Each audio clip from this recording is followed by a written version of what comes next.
I'm gonna start this with a plain statement that might end up getting people to dislike this video immediately. Avatar: The Last Airbender is not objectively better than The Legend of Korra, and you are absolutely justified in preferring Korra over it, just like I do. There's a lot of content on YouTube about how Korra is an objectively terrible show with no redeeming qualities, and how it doesn't hold a candle to ATLA in any way. And even when people give Korra credit, it's often prefaced with the fact that it is definitely worse than The Last Airbender. And often, if you mention that you prefer Korra more, your opinion is attributed to you overcompensating for the hate Korra gets, or that you are glazing, when really it's just a matter of what type of show you'd like to watch more. If you prefer The Last Airbender, like many do, you are totally valid, and I am so willing to discuss why you prefer it. I am not trying to take the other side and say that Korra is objectively better either. I'm saying that I enjoyed and connected to it more, and neither is objectively better than the other. It's just a matter of preference,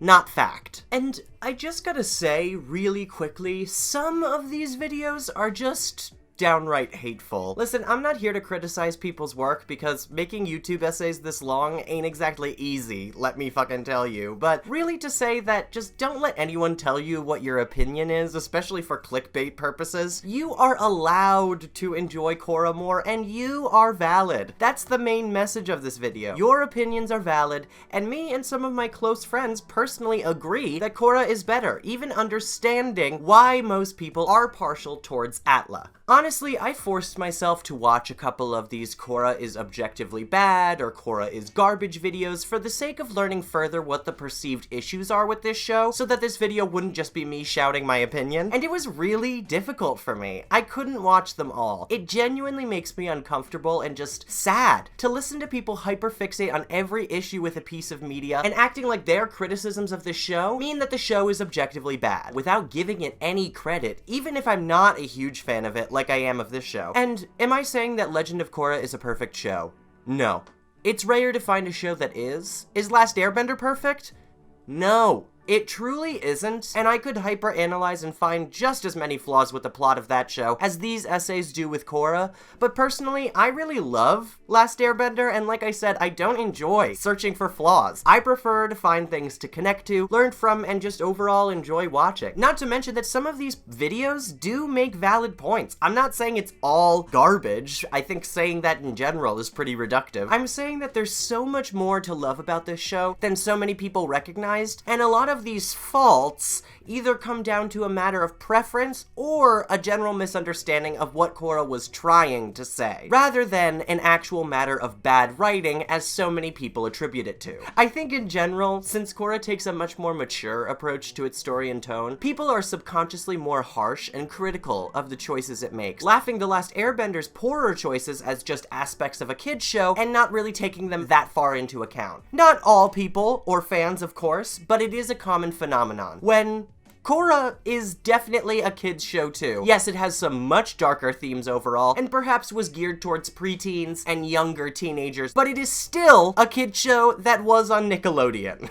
One of the most, perhaps the most, common complaint about The Legend of Korra is its pacing. How The Last Airbender had the through line of the Fire Nation conflict throughout all seasons, while Korra focuses on a different conflict each book. But I have yet to hear why this is objectively bad writing or negative for the show as a whole. I've heard why people dislike it and feel that ATLA's is better, but I don't understand why this is inherently a bad thing. Yes, this is the result of production limitations on the show, never really being secure in its position on Nickelodeon. But I don't think that makes it an inherent fault. In fact, I think it honestly improved the pacing of the show in a really important way for me. My biggest gripe revisiting Last Airbender as an adult was the especially outstretched story. I do agree that it makes for some incredible and full world building, which helps make the climax even more epic and grandiose, but there's just so much time wasted when they could have been spent with far more interesting and serious concepts. Yes, it's a kid's show, but this conflict of the week type thing really allows for some uneven uneven pacing, especially in the first and early second season, where the first stumbles in the middle, not really knowing what to do before the large battle at the Water Tribe that they clearly had planned from the beginning. Last Airbender has incredible episodes right next to rather dull ones, like The Fortune Teller or Avatar Day, and it really lost the momentum that those incredibly exciting episodes gave me, for a detour that may have been fun, but not exactly introspective, and could have been spent with a more serious or more important topic to the overall theme. And when people revisit Last Airbender, a lot of these episodes that are more filler are generally considered to be great anyway, when really they are diversions from the plot, and if you enjoyed them, that's totally fine. Personally, I felt that they slowed down the pacing in a way that took me out of the story and broke my immersion quite a few times. Whereas Korra really doesn't have as much time to mess around, and the plot is largely focused on the main themes of each season, and the overall theme of personal growth through extreme loss. I think the only big misstep here is the episode in book 1 called The Spirit of Competition. That is the one where it's focused entirely on Korra's love troubles, but besides that, each episode has a distinct purpose in moving the storyline forward, developing its characters, and expanding the world in a meaningful way. Especially after this small, lighthearted break in season 1, the conflict with the Equalists really gets kicked into gear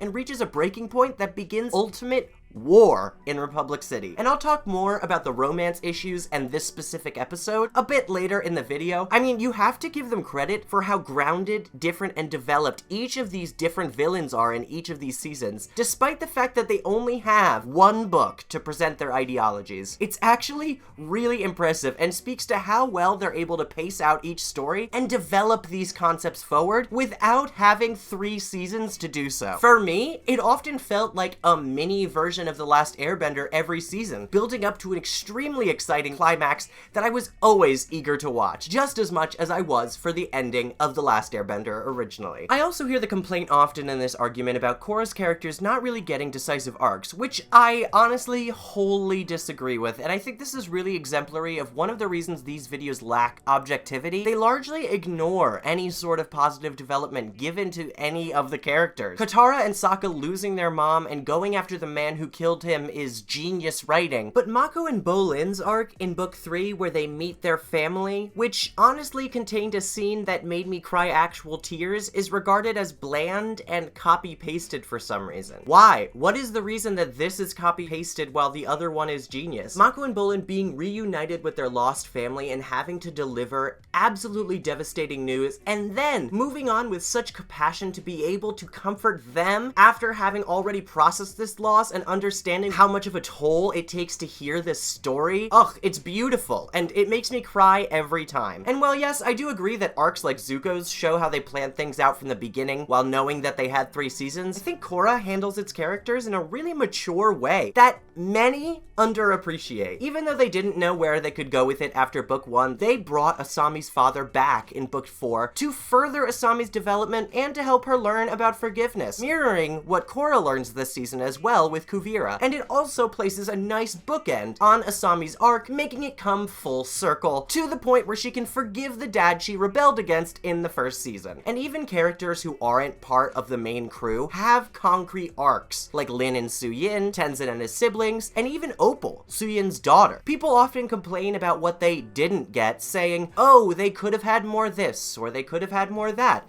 Yes, of course they could have, but they didn't have time. And I don't think they wasted any more time than they did with The Last Airbender. Here's some math. Out of Avatar The Last Airbender's 61 episodes, there are approximately 12 filler episodes. That's approximately 20% of all of the episodes. Korra has 2.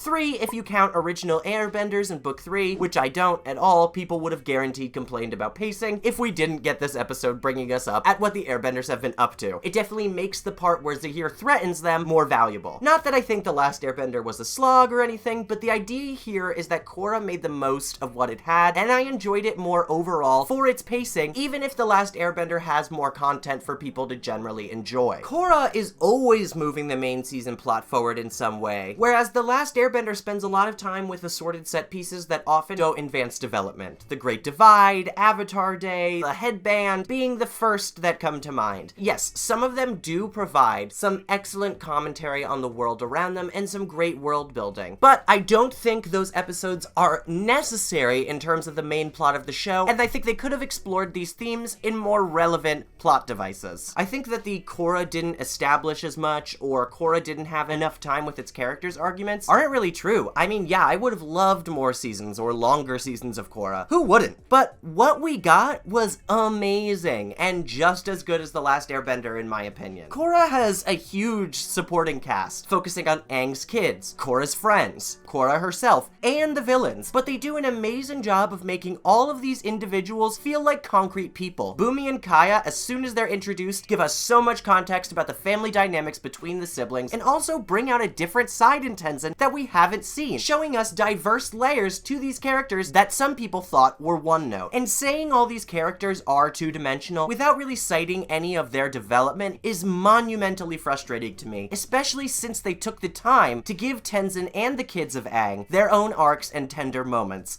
Especially Tenzin, his moment of realization in Darkness Falls is one of the most powerful moments in all of Avatar, and I will always assert that. I made a whole video basically based on that realization. It is such an important lesson about imposter syndrome, comparing yourself to your parents, and accepting your own success. I loved it, and a lot of people don't ever mention it when they are criticizing Korra and how it handled its main characters. I mean, that Bumi scene too, with Aang's statue, made me cry. I'm sorry I didn't turn out to be an airbender like you hoped, but I've tried my best to keep the world safe.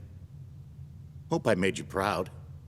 Of course he'd be proud of you, Bumi. It still makes me cry. But all of these videos will go on saying that none of these characters were shown to be full people, and that there weren't small moments with any of them that told us more about their relationships without directly stating it. I think they did a lot of showing rather than telling, especially when Kaya comes in and is able to comfort him. They do a wonderful job of hinting at dynamics without necessarily telling you exactly what they are. Not to mention, under this point of pacing, that I see Legend of Korra as Korra's journey. The through line is her and her development across the 4 seasons, not the conflict in the Fire Nation as it is in The Last Airbender. And because of the fact that she faces a myriad of different villains with contrasting ideologies, she's able to draw and learn from a multitude of varying sources and philosophies. And they spend a majority of the time focusing on her as a person, her inner turmoil, her fears, her mistakes, I think far more so than they did with Aang. A lot of the reason, in my perception, that the gang and Zuko are often more well-liked as a group is because of the varied amount of time spent on all of their backstories. Katara, Sokka, Zuko, Aang, all of them really got an equal amount of time spent on them, where Korra chooses to focus the most of its attention on Korra herself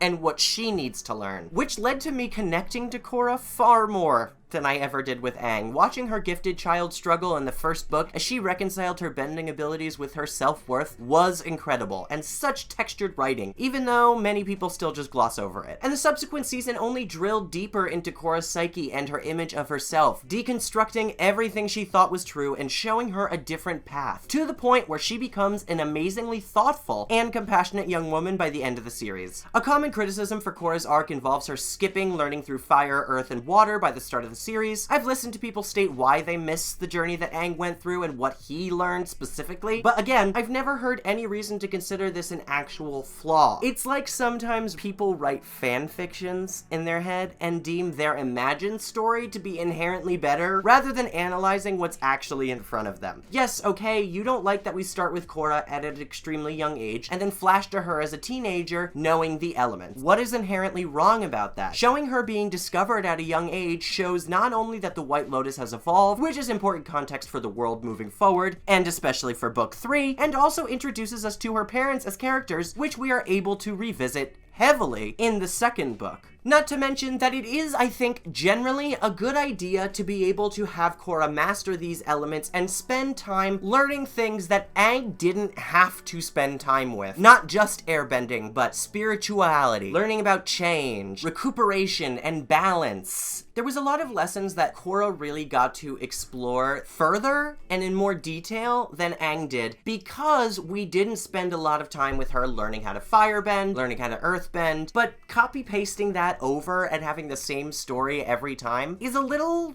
uninventive. I appreciate the risks that they take with this series, and I think a lot of them really did pay off. Skipping all of this general bending training and having Korra work on things that we didn't need to see Aang work on provides for a fresher and more diverse story for us this time. Not to mention that Korra's overall arc as the child prodigy who is beaten down by the reality of the world around her is strengthened by showing us how many years she spent training rather than telling us through dialogue. Showing rather than telling is one of the hallmarks of great storytelling, also, just to say. All of this serves to her development and is extremely purposeful, not to mention that taking a huge chance like this and raising this avatar in such a vastly different manner is such a far more interesting and bold choice than repeating the same traditions that we heard about in ATLA. Yes, she doesn't get to travel the world and is sheltered and rather tone-deaf at the start as a result. That's the point. The reason her arc is so compelling is because she learns so evidently from her vast mistakes by the end of the series and becomes an extremely thoughtful, caring, and layered person because of the strife she was put through. Or that through skipping these lessons, people say she didn't ever learn to respect the sanctity of the elements, which was the point of Aang learning the other elements on the screen, which was a stated flaw of hers. But the spirituality of bending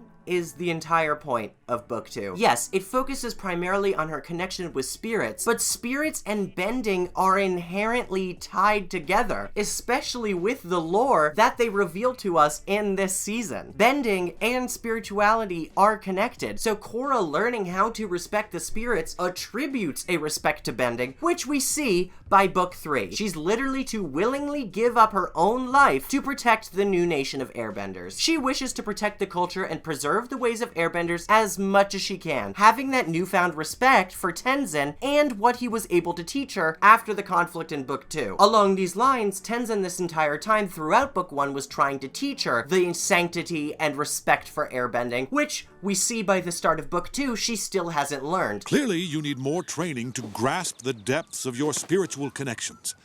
Not to mention that you're still a long way from mastering airbending. I have mastered airbending. Punch, punch, punch!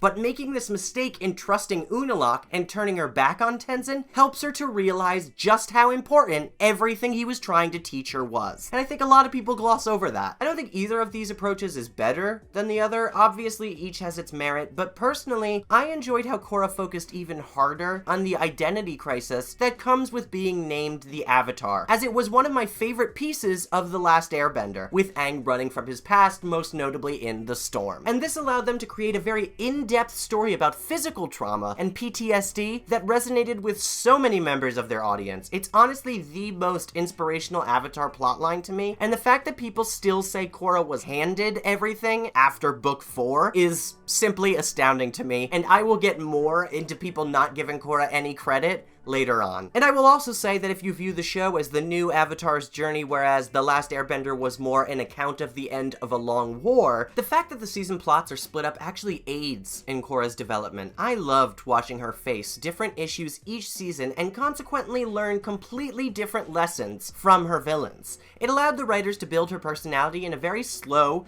and methodical way, showcasing different elements of her psyche with each season, usually mirroring or directly tying into the villain that she must face, so that she has to develop in order to best them, which does happen every season. God, I love Korra's development so much, and it is always so poignant. I think it also allowed the writers to explore a lot more political themes and ideas than they did in The Last Airbender, although I will always applaud that show for having villains and heroes on both sides, like the Dai Li. That's what both of these series do best: nuance and depth. The ability to showcase not simply the dangerous political regimes, but also the manner in which they are created, done best by Zaheer creating a power vacuum at the end of Book 3, forcing someone even more militant and controlling to take over. This is an extremely real political consequence of rash action, even if many cheer on those acts, like the people of the Lower Ring did when the walls were brought down. And there is some criticism as well in the simplicity of how they detail these political ideologies, but isn't that what The Last Airbender did with Ozai and fascism as well? Showed a straightforward and simplified version of this system to be able to easily convey the themes to a wide and generally younger audience. Isn't that the point? But they're still able to show the intricate and adverse effects of these pursuits as well in both shows. These villains are extreme extrapolations of the ideologies. Anarchism isn't all about chaos, and definitely isn't about outright killing world leaders. But in this universe, where these people are granted unique unique magical power and skill that allows them to infiltrate palaces and kill queens with only 4 people, we can create a villain based in these ideologies that is taking things way too far because of the power they have. I mean, Toph pretty much directly says this. There is wisdom in all of the beliefs, but the reason they're villains at all is because they're going too far. You ever consider maybe you could learn something from them? What did Amon want? Equality for all. Unalaq, he brought back the spirits. And Zaheer believed in freedom. The problem was those guys were totally out of balance, and they took their ideologies too far. It doesn't mean that the Legend of Korra is saying anarchism is bad or anarchists want to kill all leaders. It's saying, here's where anarchism can go too far, to an extreme. But here is how also it can help. We see in book 1 as well that we don't necessarily have a good and bad side. While yes, the Equalists taking bending away is way over the line, the Benders also begin to step onto that same territory by oppressing all bending citizens. It's never saying this ideology is bad, as some say. It's all about the balance of our Avatar who is trying to maintain order and these people who throw the world into chaos in the name of challenging the beliefs that the Avatar believes to be true. They are just as important. The show spends a lot of time directly telling the audience that the villains aren't particularly evil people in any way. Yes, even Unalaq. They're people with strong beliefs and even stronger convictions, and that's a really powerful message to convey that a lot of people I think miss, especially in Unalaq's case. Many demonize this show, stating that it's trying to lower everyone's opinion on these ideologies and present democracy as the only thing that works, when really it's trying to expose people to them, even to their benefits. Korra has to learn from her adversaries to grow. It simply isn't a choice for her if she wants to move forward. In book 4, Zaheer directly helps her move past the spiritual and emotional block that he caused to stop the current villain in book 4. If that doesn't say that our villains aren't 100% evil, I don't know what does. Like I said before, they go to great lengths to also show that the heroes aren't 100% good. Or how about Kuvira breaking down in front of Korra and revealing that inside she's really still just a hurt child who never grew past that need for safety and community, and that's why she went overboard on order, organization, and control. I'd also like to say that a lot of development for other characters is just ignored. Like I said before, Mako and Bolin are an excellent example, as they are often cited as common reasons Korra didn't spend enough time with their team Avatar, but I think they really did them justice, especially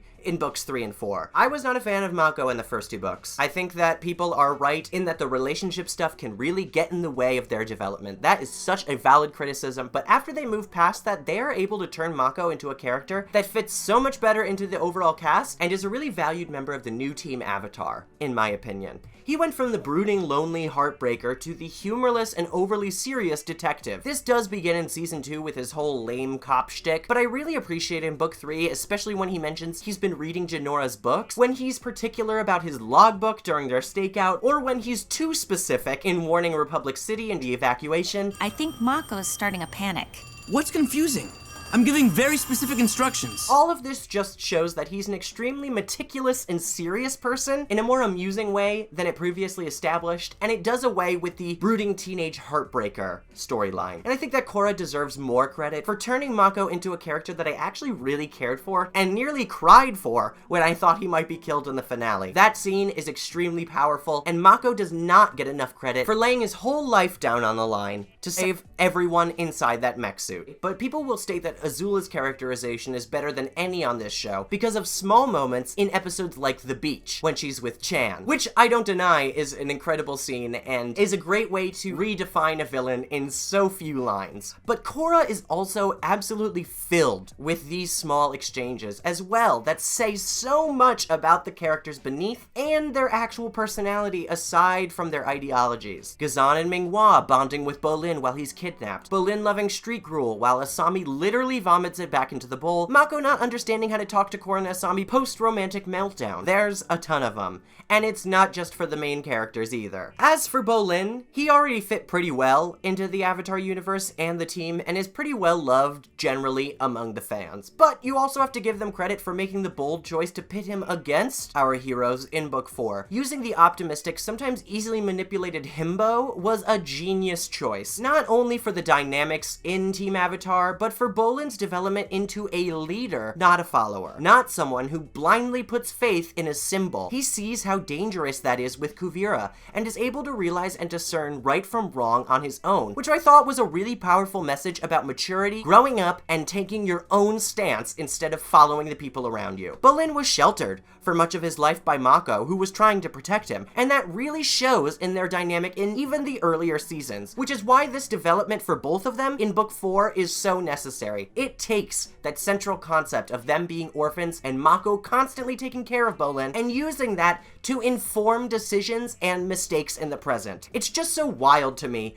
that people will criticize this show for lacking something without really considering if there are any examples of it throughout the series. Book 4 especially really surprised me with how much time they dedicated to Mako, Bolin, and Asami individually, and I think they really nailed the Team Avatar screen time best in this final season. Especially with Korra just smiling when Bolin shows up, even knowing all the mistakes he's made. Again, such a small moment that is also so sweet and wonderful to see. It speaks so much to their friendship. Moving on, there are lots of perceived plot holes in this show that are kind of fundamentally misunderstood. Korra has some of the best development of the lore from Avatar: The Last Airbender and doesn't actually directly contradict any facts stated in that series. It's a pretty common opinion that Korra ruined the spirit world, and many people aren't afraid of throwing the term retcon in there too, saying that they betrayed some of the rules of The Last Airbender when this is never really the case. The Last Airbender does establish some cursory rules about the spirit world and the origins of bending, but few of these are actually hard facts, save for the reality that if they can't return to their body, they'll be stuck there forever. Is he okay? He's crossing into the spirit world. He'll be fine as long as we don't move his body. That's his way back to the physical world. Many say that they took this aspect away too, but it's really only when the spirit world is first introduced that Aang actually goes back all the way to his physical body. Honestly, I think people take this first Heibai episode a little too seriously when they hadn't really figured out much of the spirit world mechanics yet, although I do love this episode as well. Even later in The Last Airbender Book 1, the spirit world kinda changes. In the Book 1 finale, Aang meditates into the spirit world and is able to return with Heibai's help. In fact, in that same episode, Katara says he'll be fine as long as they don't move his body, and then they move his body and he's still able to return with no problem. But it really isn't a challenge, he kinda just soars right into it. In Korra, when we return to our physical bodies, there's no spirit flying through the sky, but there's no reason to believe that this isn't the same process, just more visually streamlined. It's just a more consistent way to represent this, as in The Last Airbender, it constantly changes. Plus, Jinora's spiritual projection power explains away the fact that when Aang first accidentally enters the spirit world in the Heibai episode, he appears as a spirit in the physical world. In fact, Jinora actually looks remarkably similar to Aang when she uses the spiritual projection power, and it's a good way to show why Aang appeared in a different area than when he meditated into the spirit world in the finale. At this point, there's far less knowledge and training involved in entering the spirit world, and Aang doesn't really have guidance from anyone on how to do this process. So it does make sense that Aang just simply can't go right back to his body because he doesn't quite have the spiritual training yet, although it is generally easier for him to get into the spirit world because he's more connected with his spiritual self. He doesn't appear as a spirit in the physical world as he does in that first episode with Heibai. He's in the spirit world that we're more familiar with from Korra's overall time there. For him, in this finale, he begins in a swamp-like area with this eccentric monkey-like spirit, who I'll return to in just a bit because people also criticize the spirit designs. By the way, if you prefer that mystery more where Aang's spirit world kinda didn't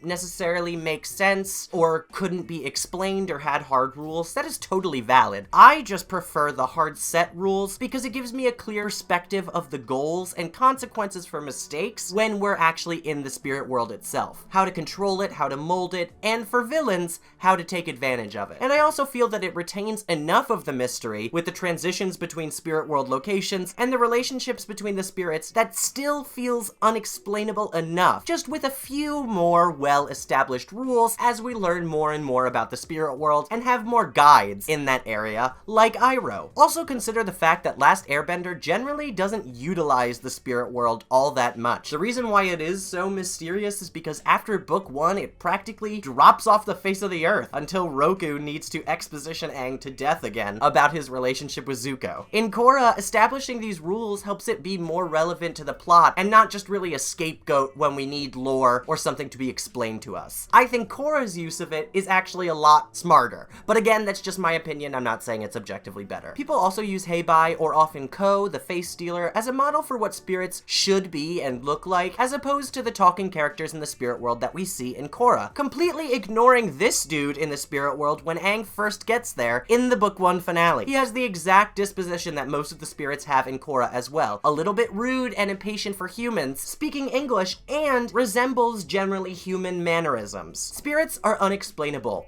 in both form and consciousness. Some speak, some don't. Some look like animals we know, some plants, and some are just combinations of both. People say that Korra has lost the mystery or the intrigue, but the unexplainable and extravagant forms that the spirits take is indicative of this concept from The Last Airbender that they are inherently unexplainable, and their physical forms don't necessarily make sense to us, and has only taken what they established in Last Airbender farther for the sake of scale. They haven't changed the concept, they've just created hundreds of more spirits that we've never seen before, some of which are extremely cool looking, by the way. And as they should, those spirits have vastly different designs, forms, and personalities, likely depending on what they guard or protect. Some are more frightening, some are friendly. It's the same as The Last Airbender. Heibai was a spirit that was initially rude and cruel to humans, but it was found that the humans were destroying its habitat, so after helping Heibai, we were able to have a spirit companion. And Aang is only able to figure this out by lightly touching Heibai's head anyway. Like I said, this episode is very rudimentary in terms of establishing the rules of the spirits and the spirit world. Korra plays with this concept as well, where the terrifying looking bird-like spirit flies at Korra and she initially harms it, but when she actually helps it out, it turns to be a friend to her, even though they didn't start on the best terms. They do have personalities and emotions. Good riddance.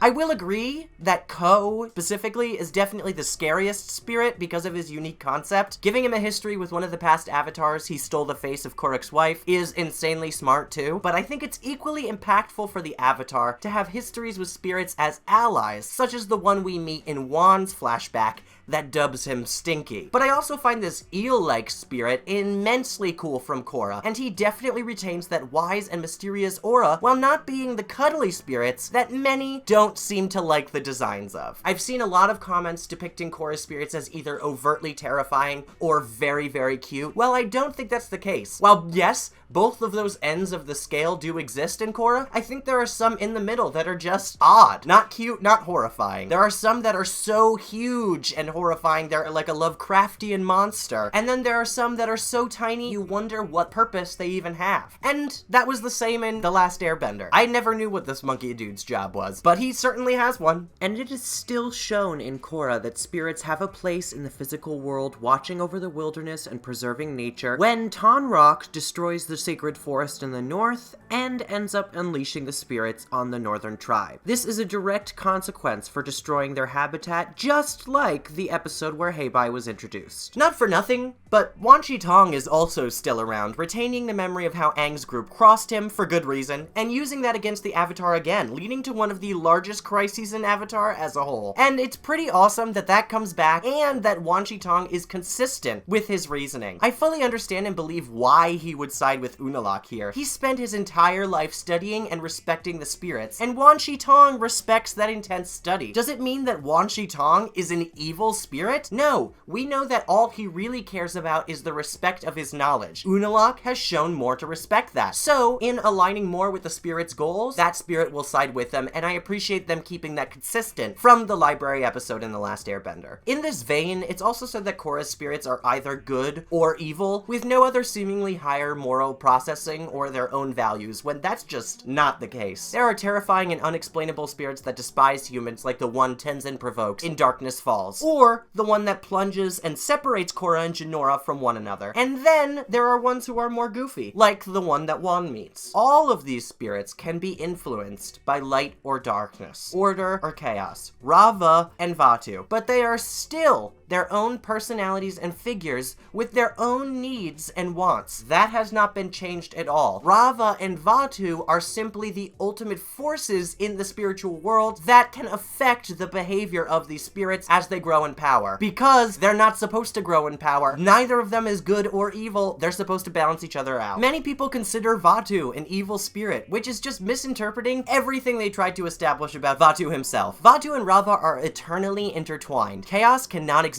without order, and vice versa. And even if they destroy one of them, they will grow back. He cannot destroy light any more than I can destroy darkness. Even if I defeat Vaatu in this encounter, darkness will grow inside me until he emerges again. This balance is one of my favorite aspects of Rava and Vaatu, but is also one that is the most misunderstood. It is such a great depiction of the concept of balance, yin and yang. And yes, the Avatar sides with Rava and fights for order, but does that mean they're objectively good? Objectively correct? Does that mean chaos has no place? Not at all. After every major conflict, the show goes to great lengths to illustrate that these opponents are essential in a way to the balance of the world. Korra and the world we live in after our brief stint with her would not be nearly where they are without the aid of these adversaries, despite their methods moving way over the lines of rationality. If an Avatar truly wants to maintain balance in the world, which is said to be their main goal, then they need to listen to Rava to, yes, protect innocent lives, but also incorporate aspects of chaos from their villains or Vaatu to be able to affect that positive change. Vaatu is not portrayed as overtly evil or in the wrong. Rava and Vaatu both cannot be left unchecked, as either of them will go too far in one direction. They are both necessary for the general balance of the worlds. So yeah, we fight against Vaatu, because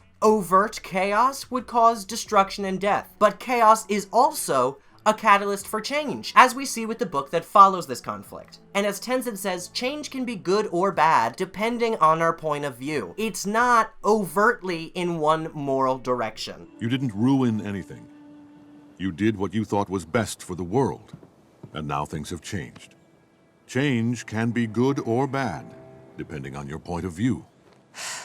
I mean, come on, the humans being able to bond with the spirits through the portals, like Bumi and Boomju, is so beautiful as a concept to me. Being able to learn so much from our enemies that we can make a radical decision in their favor and end up changing the world for the better is one of the core messages in Korra, and one that I always appreciated them taking on. Are the spirits that Vaatu turned mostly dark evil? No. They are misled, and they can be pacified with your own light and ordered energy, as Iroh shows us. The balance of chaos and order is one of the fundamental forces in this universe, and is such a great conceptualization of that yin and yang concept that they toyed with at the end of Last Airbender Book 1 with Tui and La. One firmly established rule, though, from Last Airbender's spirit world is that you cannot bend there, which Korra very clearly observes, but twists with the addition of the spirit portals. Now, there is no mention of these portals in ATLA, but there's also no mention of any alternate methods of crossing into the spirit world, and having Iroh there as a guide lends it a definite air of familiarity to ATLA's world, since Iroh was overly familiar with it, which I applaud The Last Airbender for nailing down from the very first time they actually showed us the spirit world. But there's no description of how to cross into the spirit world. Aang just does it a couple times, and not really anybody else, even though Iroh is seen to be able to view the spirits due to his connection with them, which we also see exhibited with Jinora, where there are spirits that are visible in the physical realm, and Jinora can see them because of her connection, like Iroh does, but Tenzin cannot, because they won't show themselves to him. I think there's plenty of room for this expansion of lore, not to mention that it's extremely important for Korra to establish its own identity. In fact, it did such a great job of that it pissed people off.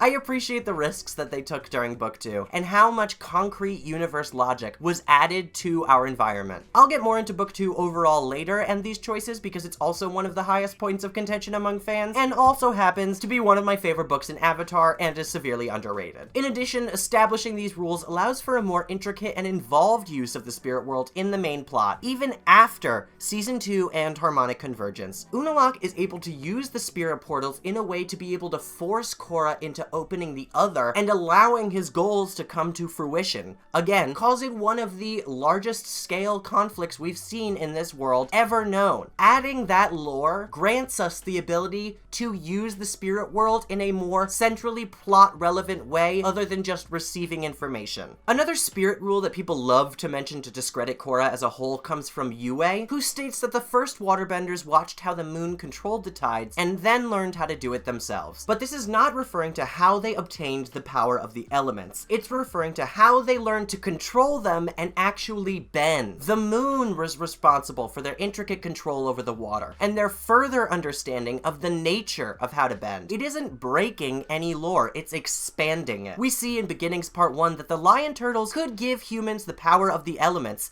but Wan, learning from the dragon for the element of fire, was the one who truly learned how to bend and actually become one with the ability, using it as an extension of himself, which again is explicitly stated in the show, but a lot of people simply gloss over. It also feeds back into this point about Korra never learning the true nature and importance of bending as a part of yourself rather than just a weapon. She sees directly the root of bending and learns the heart of each of the 4 elements more viscerally than anyone in the current world. I fully believe she grasped the spirituality of bending after this lesson from Wan wholeheartedly, and that's why she goes back to Tenzin much more wise and knowledgeable, especially shown through how she was able to pacify the dark spirit later in this same season. Plus, having the lion turtles give bending is just an amazing way to actually explain one of the biggest unanswered questions from The Last Airbender that, yes, I definitely needed them to answer. There are a lot of people who say that the lion turtles were better off not being explained, but personally, I think having them come in almost completely randomly at the end of the story requires an explanation later in the series, and having them reveal that lion turtles were always responsible for the root of all bending makes so much sense why they were suddenly able to give Aang energy bending in the moment he most needed it. And these flashbacks also show why they're so concerned with the balance of the world, why they had given Aang energy bending to defeat the Fire Lord. They are in favor of balance as well, and are partly responsible for creating the Avatar. Rava was considering not even linking with Wan, and the Lion Turtle was the one that had to convince her to do it. Another perceived ruined plotline involved metal bending and lightning bending. Many were frustrated how common each of these talents had become, when I think increased communication and the pooling of talented benders and cultures in one city would absolutely lead to this development and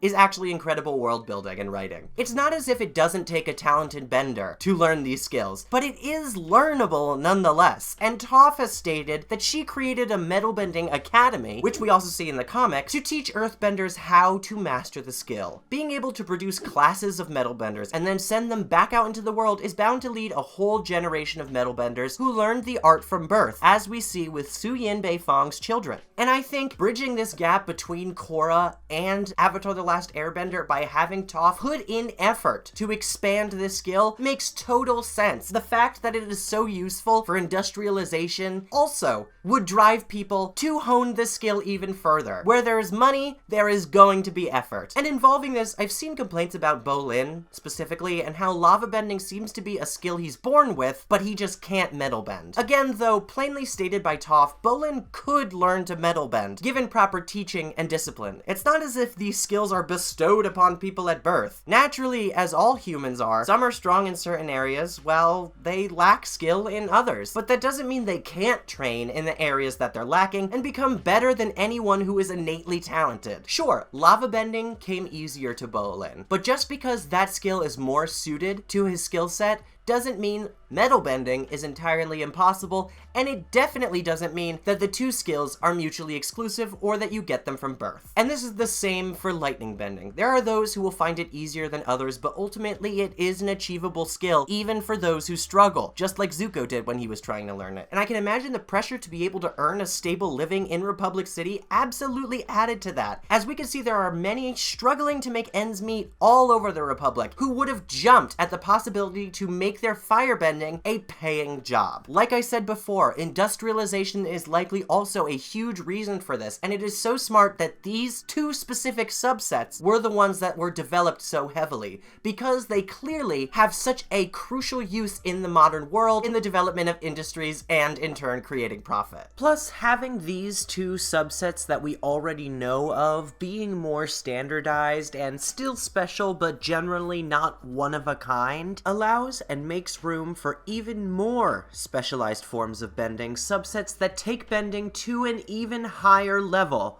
than it was in The Last Airbender. Another common point that a lot of these essays make about Korra is that it doesn't develop its own identity, which is interesting to me considering that a lot of the criticism this show draws is from fundamentally changing and developing the ideas from ATLA too much, like I just spoke about before. For example, people will say that they utilized the children of the Last Airbender characters far too often and repeated Last Airbender characters, which distracted from the show actually being able to create its own meaningful cast, which I don't think is necessarily true. Yes, they did spend time with some of the characters from The Last Airbender, but barely any. And I think it is crucial for them to at least put some connection to the previous story in there, or else these same people would have complained about the fact that there wasn't enough screen time for the Last Airbender characters, which people actually still do. Lots of people complain about Sokka's role in the story not being large enough, even though the show is not about Sokka anymore. Or they complain about the fact that Korra should have led Zuko to see Iroh in the spirit world, because that scene would have been powerful.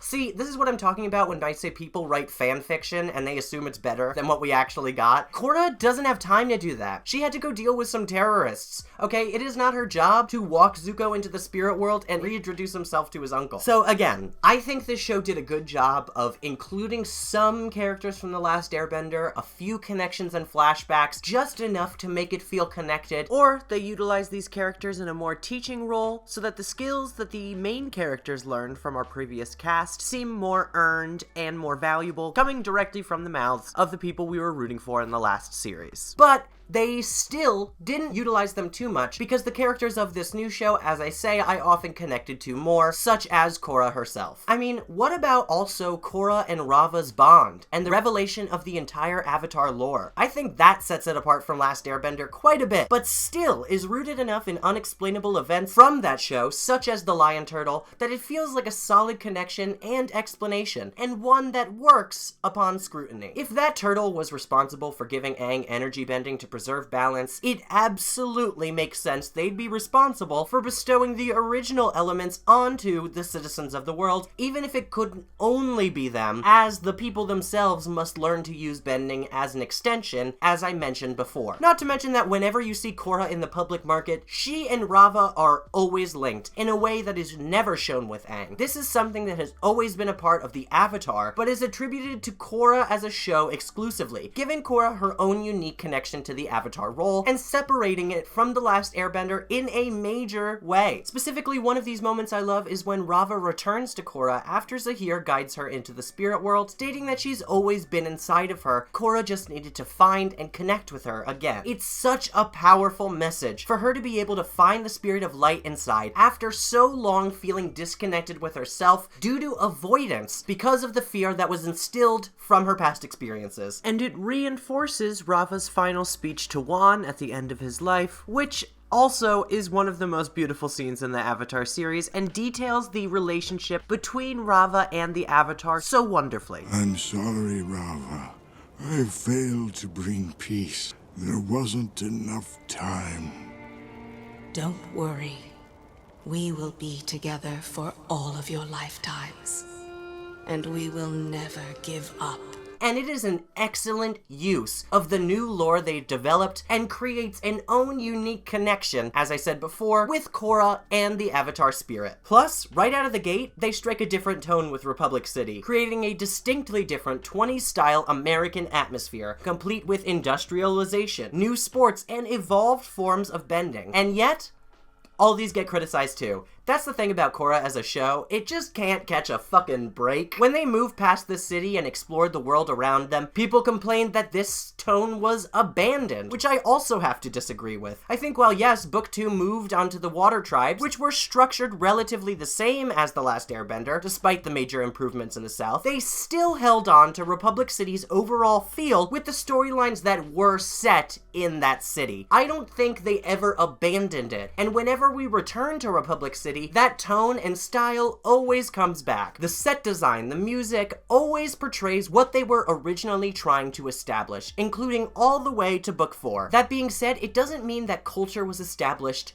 worldwide, even through industrialization. The other nations have largely retained their identity, which is important for another common criticism about Americanization that I'll address in just a bit. Overall, I think Korra here has developed a world from its predecessor that definitely distinguishes it from The Last Airbender in a really stark way. But moving on, another common criticism involves Korra making the Avatar world overly American and infecting American culture into this generally Eastern-inspired world. Republic City is certainly a model for American culture. Can't deny that. But it's really just the United Republic. It's a development that's linked with technology, which is a realistic depiction of industrialization in the real world and the development of early America. The Fire Nation still has a Fire Lord, and it seems to be working fine for them. The Water Tribes still have chiefs. The Earth Kingdom and Bossing Say haven't changed all that much in appearance. Yet people keep saying the world was Americanized. No, there was a United Republic created as neutral territory, which makes sense as communication between all the nations grew. And that's not to say it's perfect or ideal in any way. It's definitely something that Aang fought to protect because it protects the freedom of many different citizens, but it definitely has its egregious faults, just like any other nation in this world does. In the very first episode, Korra sees that this city, while perceived and trumpeted as the place where dreams come true, where have I heard that before? In reality, there's a growing population of people who can't even afford basic housing, and there are other people, like Hiroshi Sato, taking up enormous amounts of space in extravagant displays of wealth. And, later in the season, this major capitalist figure turns out to be working for the Equalists, and wants to use his profits to fund a war to destroy all benders. How is that in any way a positive depiction of life in America? This man who essentially built the industry for this country, overtly supporting a terrorist cell in the city that wants to eliminate an entire race. Plus, the people who aren't able to afford housing are shown to actually be more tolerant than those who are in power and those who hold a majority of the wealth. Plus, after this season, the president is repeatedly at odds with Korra and is shown to be a rather phony public figure,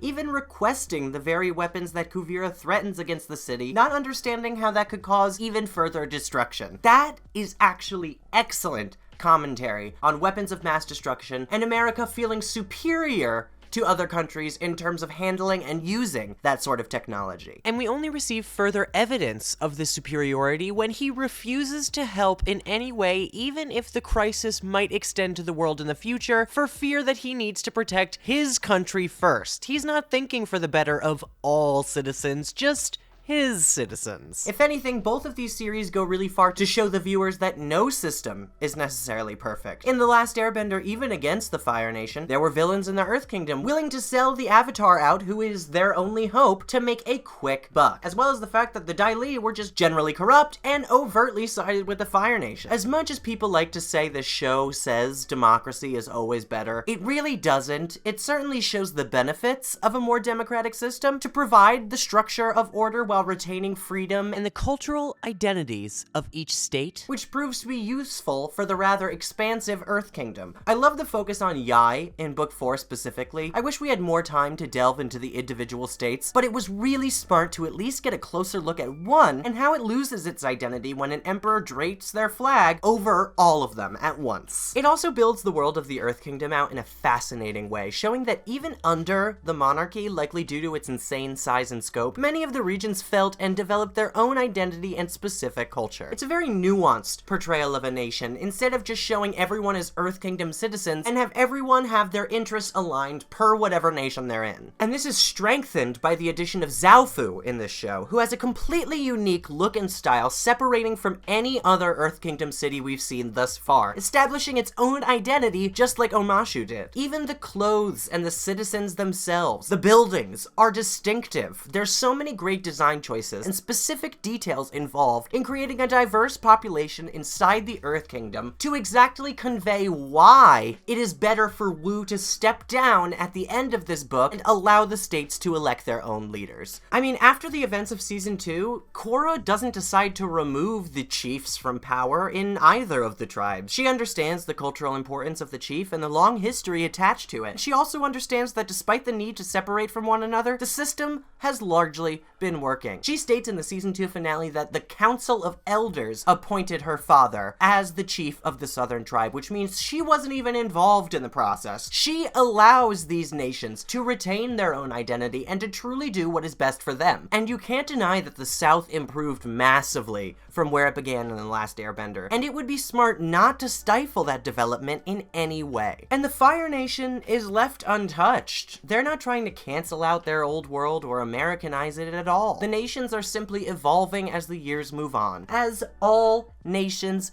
do. The Fire Nation has the same type of leadership, but has clearly regressed into a more isolated and less adversarial nation than they were in The Last Airbender. Clearly. I appreciate the writing choice for these countries not to remain stagnant throughout the time between The Last Airbender and Korra, as well as the time throughout Korra. They retain their individual identities and Eastern influences, while Republic City is the blending of the cultures and where that American culture influence actually starts to come in. But even so, Republic City's architecture and design is still rooted in Eastern influence, and you can see the effect of the Earth Kingdom, Water Tribes, and Fire Nation on different parts of Republic City as more people from those nations emigrated to the city. The next thing I absolutely have to cover is Book 2 in its entirety, as this one is always picked apart, even by devout fans of Korra as a series. Most people agree it's either terrible and breaks the lore of Korra, or that it's just average and makes too many mistakes to actually be an effective season. I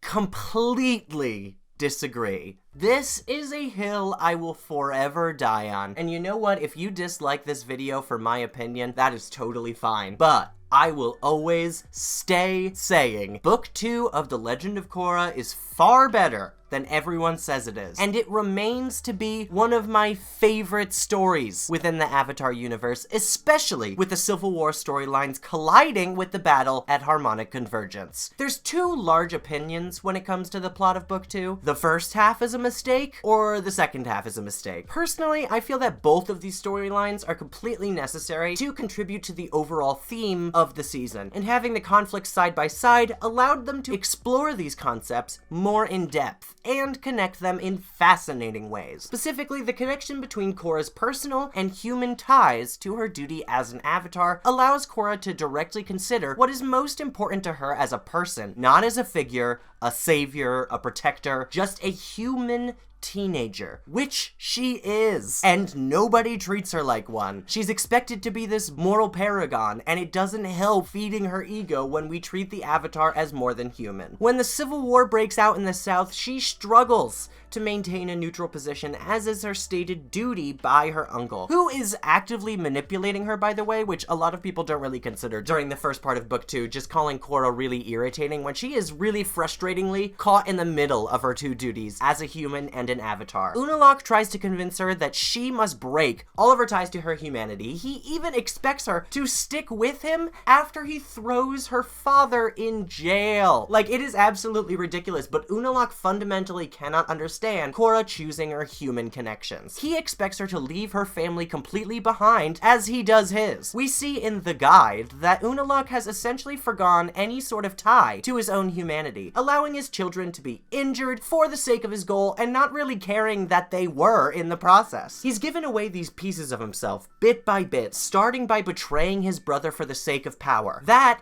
is his only goal. In fact, I'm convinced he only had children in the hopes that they would be the Avatar, since everyone knew they would be from a water tribe anyway. But as soon as he started giving up those familial ties that he had known his entire life, that is when he went closer and closer to becoming that dark Avatar that we see by the end of Book 2. And everything about him matches that one part of Korra that sees herself as a supreme being or unbeatable, and it's necessary for her to be able to grow and move past this illusion she's had of herself and the Avatar in general for so long. For people that say she regressed in her development in Book 2, I don't think that's true. She was able to learn that she has value beyond her bending ability, but she didn't necessarily learn the actual value of her humanity aside from being the Avatar. She realized that her bending wasn't all she is, but she didn't realize that the Avatar wasn't all she is, because that's all she's ever known. And when Unalaq merges with Vaatu and ultimately destroys Rava, he gives every part of himself over to that spirit, abandoning everything that made him human. Even his children are shocked to see the success of his plan after aiding him with it, as he essentially casts them off as nothing. And while Unalaq asserts that he will be no more of a monster than Korra would be, after completely destroying balance and attempting to take out the other, he becomes exactly what he said he wouldn't. At the end of the season, though, when Korra is willing to listen to Unalaq even after defeating him, she proves that she no longer sees herself as the ultimate moral authority or the perfect being as she once did. She can recognize her own shortcomings and understand that she doesn't know everything and should take wisdom where she can get it. And all of the events over Book 2 lead up to this much more patient and wise Korra that we receive in the last 2 seasons. I see a lot of people saying Book 3 Korra really improved what I thought of her, but it's because of her development in Book 2 that that's possible. They didn't suddenly change her writing. She had developed into a wise and thoughtful young woman. And this season also stands to prove that the humanity is important in terms of the Avatar's identity. It's not just Rava. It's the combination of the desires of the humans and the spirits. That's why they're effectively able to be the bridge. That humanity is crucial in rooting the Avatar in its true purpose, keeping the balance between the humans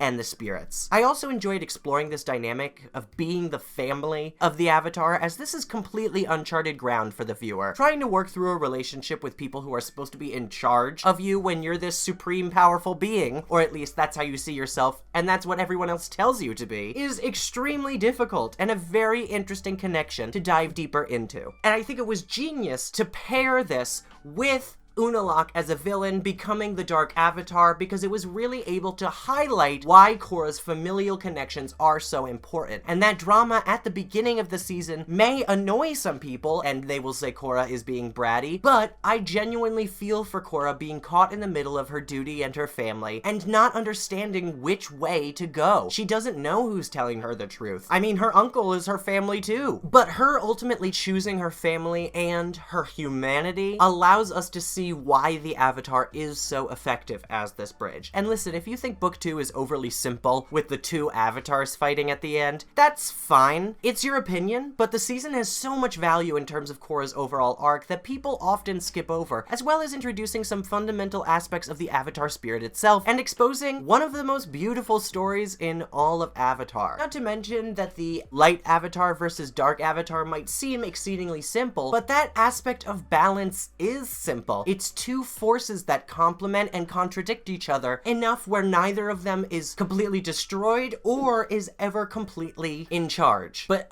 seriously, I tear up every time I see Wan die and Rava comfort him that they'll be together forever. It is such a powerful scene with an incredibly uplifting message, and it really helps you grasp the impact of the Avatar and their purpose as a whole. I felt that moment in my soul, and the Avatar meant so much more to me than it did in The Last Airbender. But also, I won't lie, Avatar versus Avatar got me the most hype I'd been in this series in a long time. Connecting the lore of the original Avatar to the current conflict created a level of scale we haven't seen for a long time, and some insane ramifications on the Avatar as a whole, losing all of the past lives. Not to mention that because Amon was so insanely talented as a bloodbender, we never truly got to have a one-on-one fight with him. Having these two avatars clash in such a major display of bending, as it's vastly different from the climax that we got last season, which was more political focused. Also, in terms of losing the past lives, I will always assert that it was a smart choice in terms of the new era approach that Book 2 took after Harmonic Convergence. It's as if this event is a symbol for monumental change, and having the Avatar tied to the universe and the cycles of the universe in such a physical way gives the role a stronger connection with nature in general. And even though it was Unalaq who removed the past avatars and fundamentally changed and technically restarted this cycle, I do believe that the universe has some sort of hand in all of these events in achieving ultimate balance, which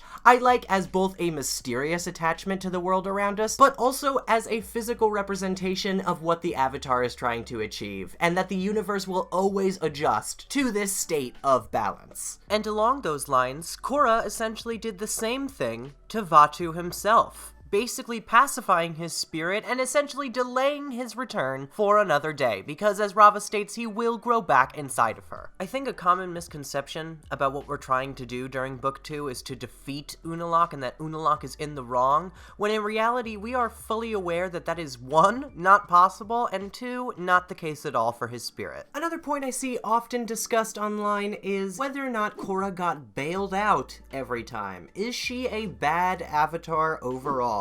Did she do anything meaningful or succeed at all in her career? At this point, I don't really like to discredit opinions, but like, watch the show, please. And then watch The Last Airbender and tell me that Aang doesn't get bailed out.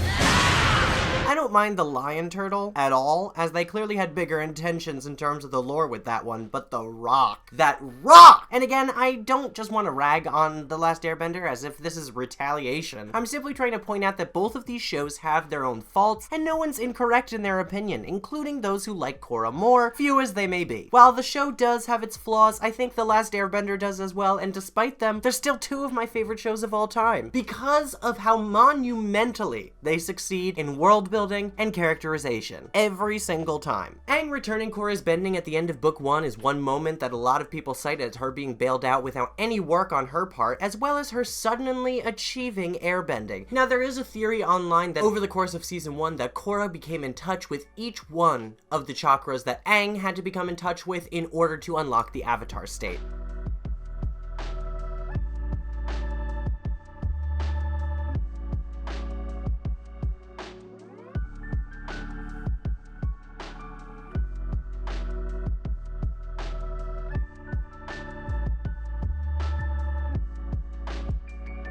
But personally, I view it as a more simple approach. First of all, the airbending being accessible to her in a desperate moment after the rest of her elements were taken away made a lot of sense to me. I was curious for the entire season if his powers would even work on the Avatar, given what an anomaly the Avatar is in general. And having no other choice but to access that part of her that's been cut off, she's able to focus her energy into airbending. Instead of overthinking it like she's been doing the entire season, in a moment of desperation, she's able to actually obtain and harness that skill, relying on her Avatar instinct and bending as a piece of her body rather than something that she has to be able to get. And with the spirits of the Avatar giving her bending back, I think that this is actually one of the more powerful moments in the series. There can be definitely a case made for her opening each of her chakras throughout the season. Korra has lost everything she thought made her her. From the beginning of Book 1, we see that she places an extremely high value on her bending abilities, and that she uses that to define who she is, along with her title as the Avatar. But Amon breaks down that reliance, threatening to take away her bending for good, and presenting a very real threat that Korra never really thought she would have to face. After I take your bending away,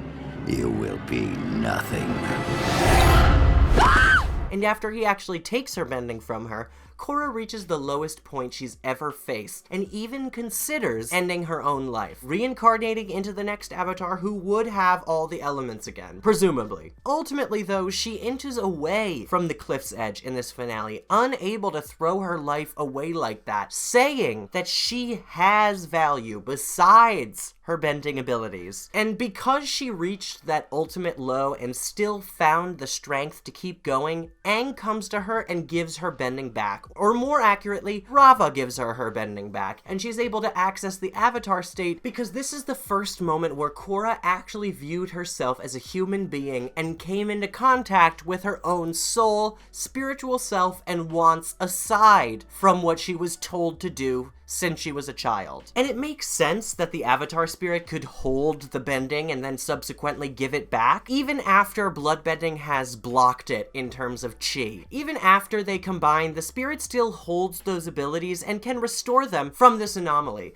Not to mention, chi blocking is akin to a form of energy bending, it seems. It hasn't really been elaborated on, but the way I viewed it is, if the avatars are able to energy bend, they should be able to bend the energy within oneself, including that chi that has been blocked up, preventing them from being able to bend those other elements. In Book 2, people feel that Korra's giant blue spirit is a bailout and makes no sense, when I personally feel that it was the perfect end to her arc this season, and I will die on this hill. I just think her versus Unavatu is one of my favorite fights in this entire series. Like I mentioned before, Korra learned this season that her role as the Avatar should not encompass her entire identity, and her humanity is essential to the role. She is Korra, not just the Avatar. Removing Rava entirely is crucial to prove this point, separating her from the Avatar power and showing that Korra herself is strong-willed and was chosen for this role for a reason. I would have been really upset if the season ended during Darkness Falls, where Rava simply tells Korra that she's the Avatar and that's why she cannot lose.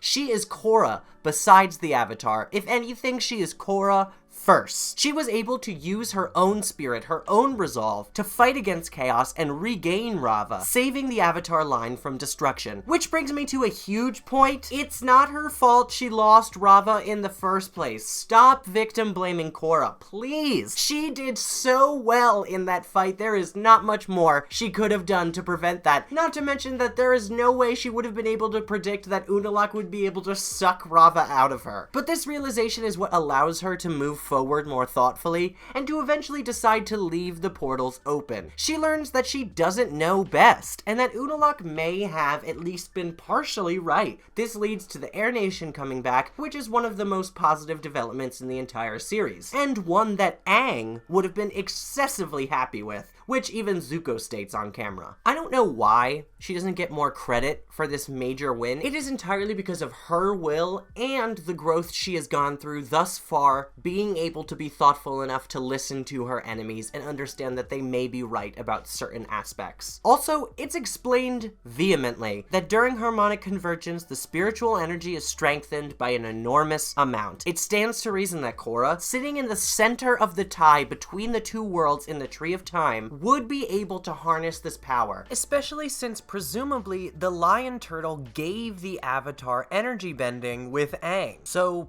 why can't Korra do it? I mean, Aang figured out how to energy bend in the heat of the moment with almost no training. Korra does the same thing by recognizing her inner power. The most powerful thing about you is not the spirit of Rava, but your own inner spirit. You have always been strong, unyielding, and fearless. Before he fused with Rava, Juan was just a regular person. But he was brave and smart and always wanted to defend the helpless. That's right. He became a legend because of who he was, not what he was. He wasn't defined by Rava, any more than you are. Do as the ancients once did. Connect to the cosmic energy of the universe. Don't bend the elements, but the energy within yourself. You really think I can do this?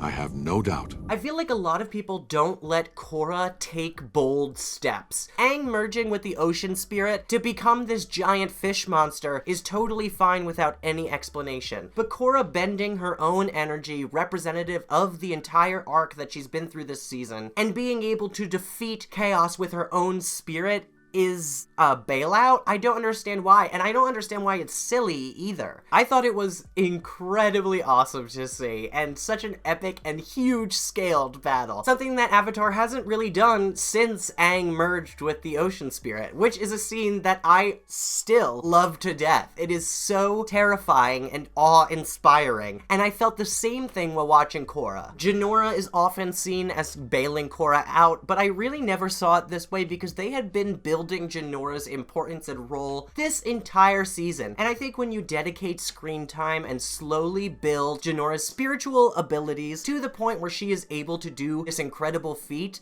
it is definitely rewarded and not just a deus ex machina. In book 3, she is saved, quote unquote, by the Airbenders, even though it was her willpower that held her through that poison for so long, and she even powered through to nearly best Zaheer in combat. The poison is what takes her out of the fight, but fighting through it while she was able, she almost got the upper hand. Plus, the Airbenders coming back to save her is a result of her choice at the end of book 2. That's the entire point of them being able to form that giant tornado and take Zaheer down once and for all. Balance has been brought to the world, and even if Zaheer was given bending as well, the positive changes will help resolve the issues he may cause, but he is still necessary in terms of balance. Ugh, I love this show so much. And to add, she didn't really have a choice in terms of the kidnapping. She sacrificed herself to save this positive change she's created, and by the time they realized they were tricked, she was already in chains, and she still puts up an insanely good fight against the main villain with her father while her hands and feet are chained together. It's honestly supremely impressive, but again, little credit is given to this moment. But in book 4, I mean, come on. Korra ripped open a hole in space-time by showing compassion for one of the most callous villains we've seen, defending them from a deadly spirit laser that she is not sure she will be able to block. It could just obliterate them both. And some people still won't give her any credit for her development or her work as an avatar. Not only is this a far cry from the Korra we began with in the series, but it's also a level of compassion that none of us would have expected. In fact, many were hoping Korra would kill Kuvira, and were disappointed in Korra for saving her life instead. Which is ironic, given how many times people were pissed off for Korra being too rash in the past. But when she thinks through her actions and tries to talk to Kuvira in book 4, just like Aang did when he refused to kill Ozai, she's being too wishy-washy. Again, she just can't win. But I respect Korra for forcing Kuvira to face everything she's done and to go to trial for her mistakes, and for being able to identify parts of Kuvira that are similar to her own flaws and that are human. She is not the great uniter. She is a human who has gone way far astray, and she needs to be tried as one and punished so that she understands the gravity of her mistakes. Death is too easy. It's a real testament to how far Korra has come, though, and how understanding and wise she now is as an avatar. The way she deals with her enemies is so vastly different than what we saw in book 1. It is so evident that she has developed, and it was done carefully and gradually throughout each of these seasons. I appreciate that Korra fails so much, and I think that Korra's failures are necessary. I think that she wins in battle, by the way, enough to outweigh these failures, but Korra really gets a lot of blame whenever she makes a mistake or loses a battle, especially the battle against Kuvira in season 4, even though she is not mentally well at the time. But being able to lose so much and coming back every time stronger and wiser for the lessons she learned after being beaten down is so much more of a powerful message to me, and helped me relate to Korra in a much more major way than I did with Aang. Plus, a new spirit portal in Republic City is huge and such a beautiful resolution to the series. It is a physical representation of the immense change that Korra has brought to the world, and Republic City especially, reuniting humanity with the spirits, and this will only increase that connection that humanity has in the future. Republic City being overrun by spirit vines and becoming a kind of city-jungle hybrid was one of the best choices they ever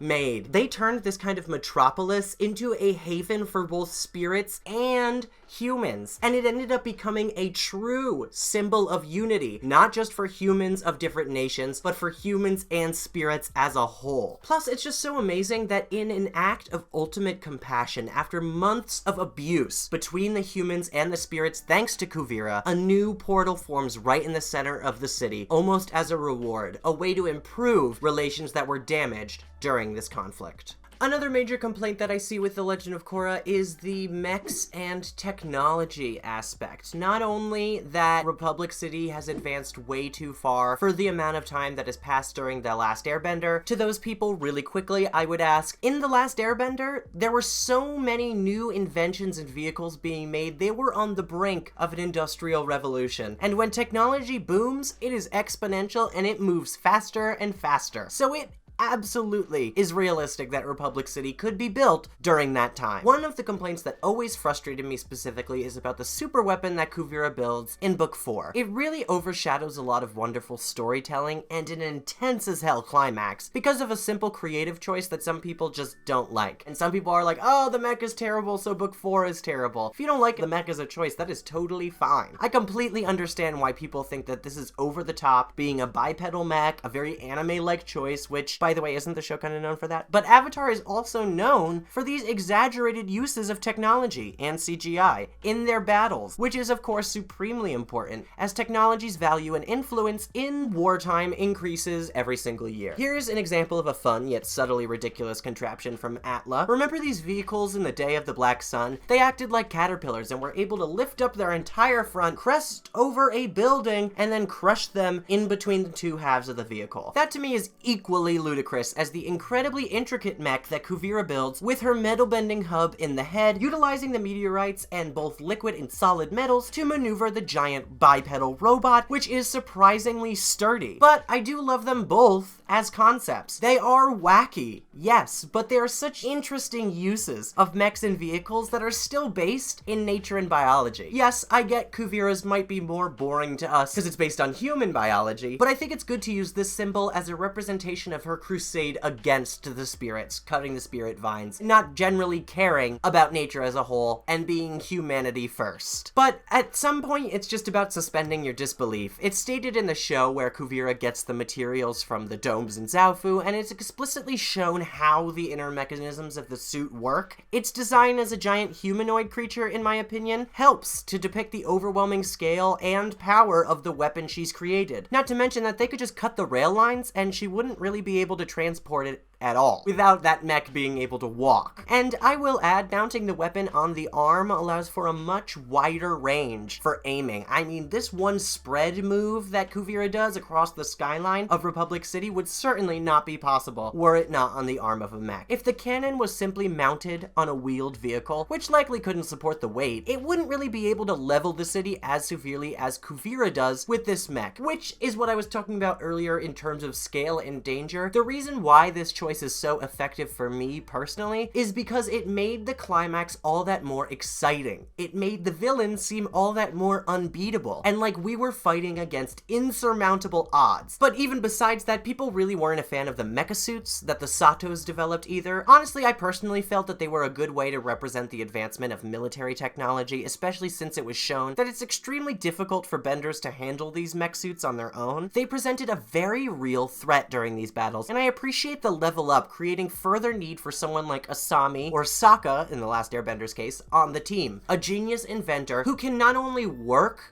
these mechanisms, but invent new ones for our hero's cause. And it's not like it's always a bipedal mech either. The technology that is developed is pretty diverse in Korra, including those mechs from Season 1, the hummingbirds, the fighter planes, rail lines connecting the cities, magnetism. There's a ton of mechanical and industrial development besides these bipedal mechs that people seem to actually have problems with. Fun fact, I tend to dislike mech shows, by the way, as well, but I also find that even when a concept I don't really usually appreciate is utilized well, I can still enjoy the plots involving them a great deal. See Gurren Lagann? I thought I was gonna hate that show, ended up crying. So I don't think choosing to have a giant mech is an inherently ludicrous or stupid choice. In fact, I think it enhances the climax of Book 4 in a pretty important way. Next is Korrasami. I love Korrasami so much, honestly. I think people underestimate how crucially important this was for queer representation, and besides that, the romance between Korra and Asami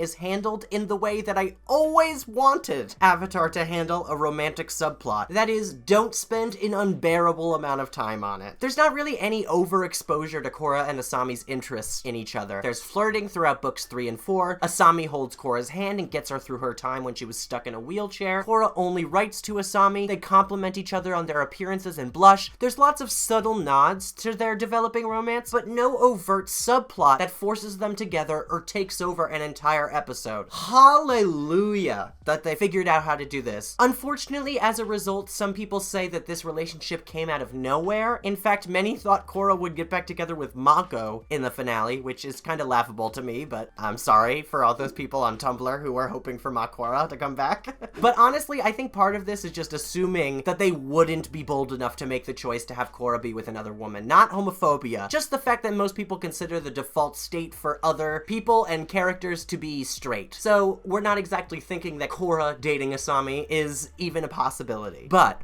I think that this subtle buildup to their going fully on a date to the spirit world is much better in terms of developing a romance. And along those lines, they're just going on their first date. This is a perfectly reasonable amount of time to figure out your feelings and decide that you want to be with someone. But it's not like they're drafting their wedding vows, folks. They are going on their first date ever. I think because they are in a gay relationship, people treat it as this monumental event when really it's just two people going out. So simple. Nothing was forced, they took their time, and everything developed at a slow pace until they both felt confident to express their feelings. That is realistic to me. Not these ludicrous sitcom-ish plots that force characters together and kind of restate the same "they have a crush on each other" message over and over again. And this relationship is not only important for representation as a same-sex couple, but also for bisexual. It is so rare for bisexuality to be depicted in television, and for these two women to have dated men in the past to realize that they have feelings for one another is such a powerful message. And it's really indicative that a lot of people make fun of them, even though this is a very realistic scenario that entirely could happen. But people still call Korra, honestly, like a which is insane. Crazy to say to a 16-year-old. People just simplify it to Korra being horny and manipulative. No, Korra was a teenager and she made an insane amount of romantic mistakes for which she has apologized and atoned for. No one is excusing Korra actually kicking Mako's desk across the room. And they definitely deserve to break up, but they both realized that they weren't good for each other. Now, she's able to move on and bond with someone who can truly understand what she's been going through, and someone that she never really considered a possible love interest in the past. Who cares if Asami and Korra dated Mako in the past? That is irrelevant. If they think they could be happy together, they should go for it. And if the creators thought they'd make an excellent pair, then they should write it. Many think the creators did this simply to virtue signal and to flaunt their progressiveness. But Nickelodeon worked so hard to block this choice, why the hell would they push for this relationship if they didn't feel it was necessary for Korra's development going forward? Not to mention that judging Korra and Asami harshly for who they've dated in the past and saying that it's unrealistic for them to be bisexual because they have dated men is ultra ridiculous. Just because somebody has dated a single gender their entire life does not mean that they are gay or straight. And that's part of the bisexual erasure that happens in media today. People act like, oh, Korra and Asami were turned into lesbians and their relationship with Mako was retconned and they only did this because they wanted to make people gay, when in reality, bisexuality and realizing that you are bisexual could very well go this way. They realized that a poignant end to their arc, and one way to flesh out both of these characters and end in a satisfying way, was to put them in a relationship together. There is no reason for them to include this relationship if they didn't think that it would be good for Korra and Asami's development. I mean, they had worked enough on Korra and could have easily ended this series with her not being with someone. But they chose to make this bold decision because they felt it would be best for both Korra and Asami. They knew how many people would criticize it. Why would they want to draw that criticism just for the sake of appearing to be progressive? That doesn't make sense to me. Another criticism is that Korra ruined bending and that it isn't based on martial arts. I don't know who started this rumor, but it is just flat out incorrect that Korra is not based on martial arts. The fights in Korra are more intricate and exciting to me than ever, first of all. But once again, they have developed from where they were in The Last Airbender. That doesn't mean that they're less detailed or creative, and it certainly doesn't mean that they're just basic punches and kicks. I mean, come on. There was punches for fire in The Last Airbender 2. Look at this moment from Zuko in the Book 2 finale. He is literally just punching left and right. That is part of the Fire Nation form. And yes, while the forms have developed with time, it doesn't mean that they developed away from using martial arts entirely. Korra's style specifically is based on mixed martial arts fighters, and is much more fast-paced, brutal, and physical than we've seen previously. In The Last Airbender, I do agree that much of the bending fights are filled with slower and larger displays displays of bending, while Korra's fights are much faster with smaller projectiles in general, especially with pro bending where they are not allowed to use more than a small projectile. It's the difference between mixed martial arts and traditional martial arts, which is what The Last Airbender more strictly adheres to. Not to say that one of them is better or cooler than the other. But the choreography for every fight scene is carefully crafted by a real Sifu in the Avatar studio, which is then used as a reference for the animation, which, as we all should know, I mean, some people have criticized the animation for Korra somehow, which is whack. It is so beautiful. It is incredibly detailed, thanks to the efforts of Studio Mir, who animated a majority of Korra, minus the first half of Book 2. I fucking love Studio Mir so much, I have to say. Dota Dragon's Blood would not be half as good without their animation, and they absolutely destroyed that Witcher movie on Netflix. Check out their shit. So honestly, this criticism of Korra's bending style is simply unfounded. There's a heavy reliance on martial arts and influences from the traditional arts that we learned from The Last Airbender, albeit developed and mixed with others due to the culture blending of the nations, which I think is actually fantastic and subtle world building. They go deep into every part of the culture, the clothes, the food, the music, and even the bending and fighting to show how these cultures have mixed together and how unity has affected Republic City as a whole. Not to mention that there's the same intricacy and identity to bending as in The Last Airbender. Everyone really has their own style and flair, and you can see the difference even in the same element. I loved watching Unalaq and Tonraq fight each other, as Tonraq is much more focused on heavier ice moves. He's almost earthbender-like, whereas Unalaq is much more flowy and light on his feet. Another example in Book 2, the Southern Water Tribe bends streams of water with softer curves and flows, while the Northern Tribe's bending is much more strict and disciplined, rigid and harsh. It's a very subtle but important piece of world bending to separate these two nations and show the necessity of the eventual separation and current conflict, and it's just an effective way to utilize and develop bending through time overall. Bending is a symbol for people's identity, and this show does a great job of conveying that, not just by telling it to you either. Now, I've talked quite a bit about some criticisms of the show and many gripes that I feel are a bit unfounded or exaggerated,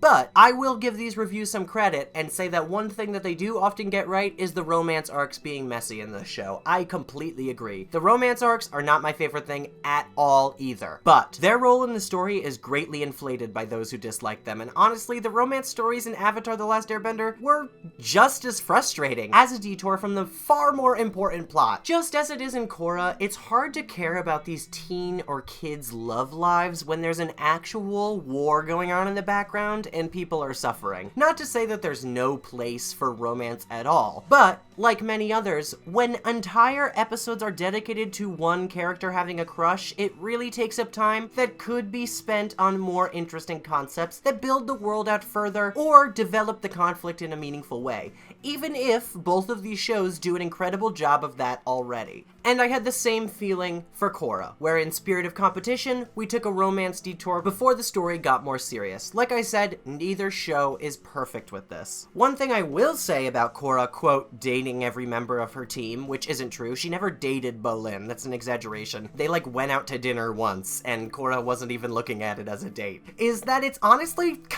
kinda accurate. Teen romance is kind of the messiest shit in the world, and a friend group intra-dating each other in different combinations is actually pretty accurate. And yes, they do exhibit some toxic behavior, but the fact that they're able to move past that and become friends later in life, realizing how silly and futile those young relationships were, is a very realistic depiction of young love. And Mako and Korra, while not a healthy couple, were able to realize that they weren't good for each other and achieve a healthy breakup, and then subsequently become good friends. I think that they really transformed that rather toxic relationship into an important inflection point for both of the characters. And the fact that they're able to become friends afterwards is a very positive message about the results of these relationships on ourselves and how we can use them as catalysts for change and to reflect on our flaws. The finale shows us that Mako and Korra are extremely close and have renewed their friendship entirely without any romantic entanglement. It's quite an achievement, and it did feel earned after their breakup in Book 2. And while yes, I do think it hinders Book 2 a little bit, I don't think it's big enough a flaw to ruin the entire season for me, especially given how much I love Book 2 in general.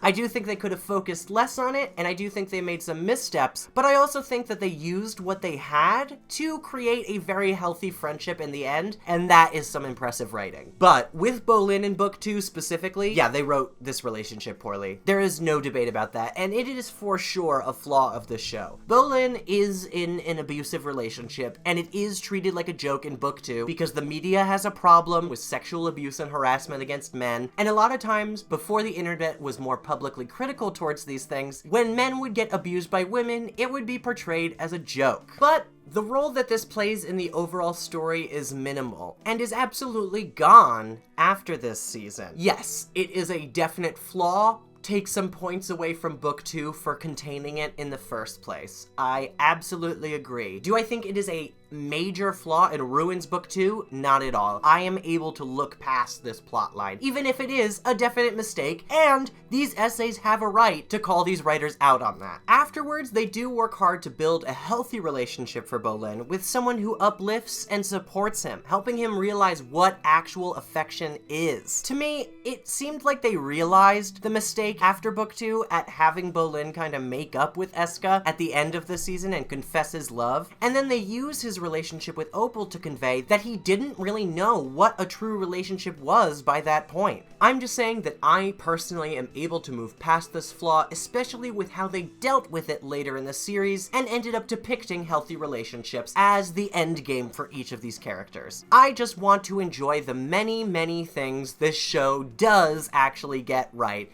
as opposed to hyperfixating on everything it gets wrong.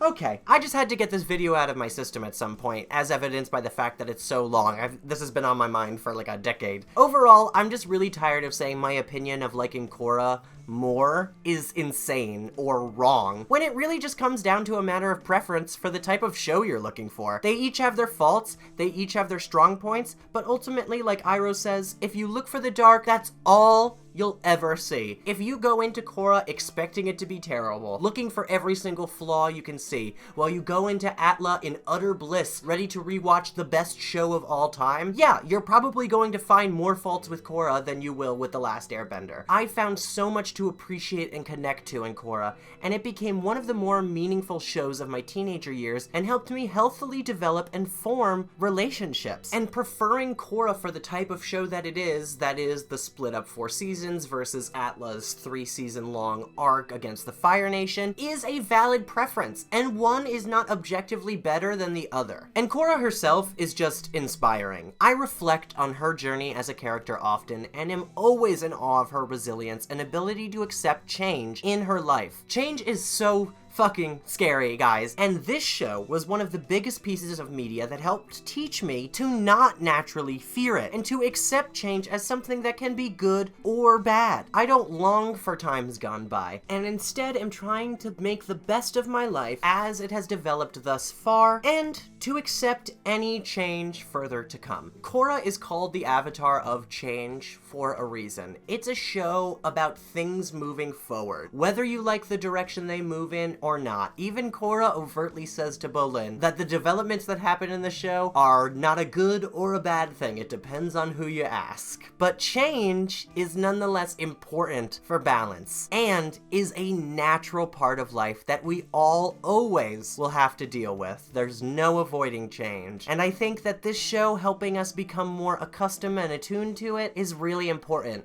And I think that message is definitely underrepresented in discussions about this show. But if you enjoyed this video, support us on Patreon at patreon.com/PosiTVty to get extra content. There's a lot of things I wanted to say in this video and decided against it, or likely edited out when I was looking back on it. So if you want to get unedited essays with all of my mistakes and perhaps statements where I go too far, go ahead and support us on Patreon, and you can get those as well as getting them early before they go on YouTube. But the support on YouTube also means a ton to us. I really appreciate what you guys have been saying about our videos. It means a lot to me, and I love all of the discussion about Korra and BoJack and all these shows that I review in the comments below. I love talking about it with you further. Like I said, your opinion is valid. If you like The Last Airbender more, tell me why in the comments below. Feel free. I'd love to hear from you. I love talking about both of these shows. I like Korra more personally, but honestly, I think they are very close to the same in quality. That's just my personal opinion. Again, it can't be objective. I should end this video. Wow, I am yapping, folks. Have a positive day. Find something to love out there, folks.